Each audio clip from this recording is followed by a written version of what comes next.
A gente tem visto uma queda nos números de violência letal no Brasil. Mas existe um tipo específico de violência, aquela que acontece dentro de casa, que parece não seguir essa mesma tendência. Por quê? É isso que a gente vai investigar. Vamos mergulhar nos dados para entender as duas faces da violência no país e descobrir uma história que os números gerais, sozinhos, não conseguem contar. Para começar, vamos dar uma olhada neste número, 91,5%. Pode parecer só um número solto, mas ele é a peça-chave que monta o cenário para toda a nossa análise de hoje. E o que esse número significa?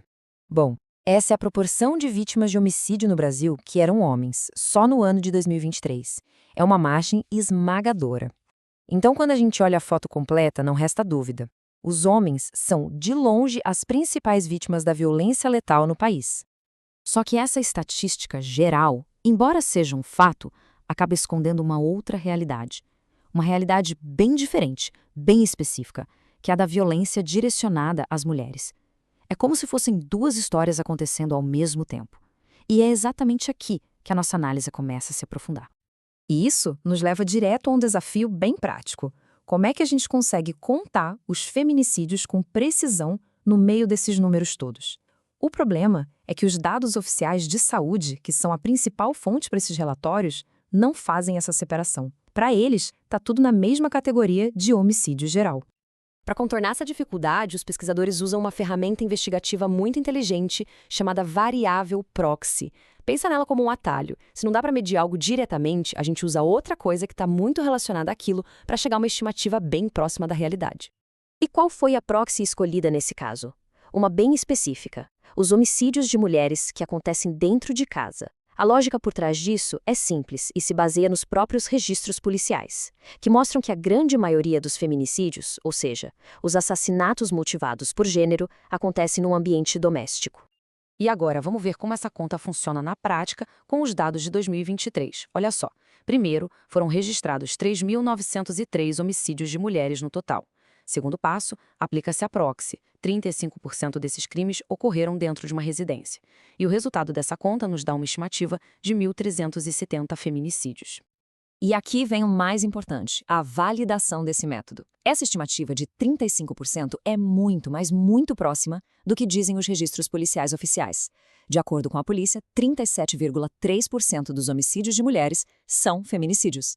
Duas fontes de dados completamente diferentes apontando para a mesma direção. Isso dá muita confiança na análise.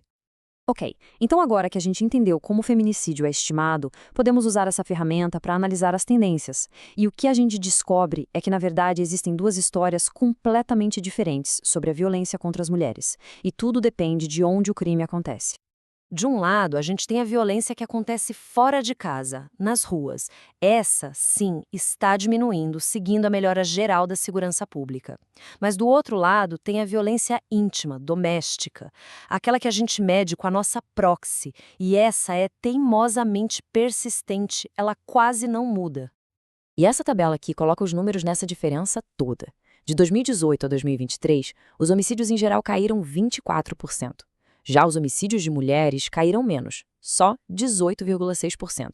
A queda é mais lenta para elas, mas o dado mais preocupante é o da última linha. De 2022 para 2023, a redução de homicídios de mulheres foi zero. Estagnou completamente. Então, se a gente sabe que essa violência mais íntima não está diminuindo como as outras, a pergunta crucial é: quem está arcando com o peso dessa persistência? Quem são as maiores vítimas? 47.463. Esse é o número de mulheres assassinadas no Brasil em um período de apenas 11 anos, de 2013 a 2023. É um número que, por si só, já é chocante. E quando a gente analisa esses dados pela lente da raça, a disparidade fica gritante. As mulheres negras representam mais de 2/3 de todas as vítimas. Para ser exato, 68,2%. Para colocar isso em perspectiva, significa que, em 2023, o risco de uma mulher negra ser assassinada foi 1,7 vezes maior do que de uma mulher não negra. Não é uma diferença pequena, é um risco absurdamente maior.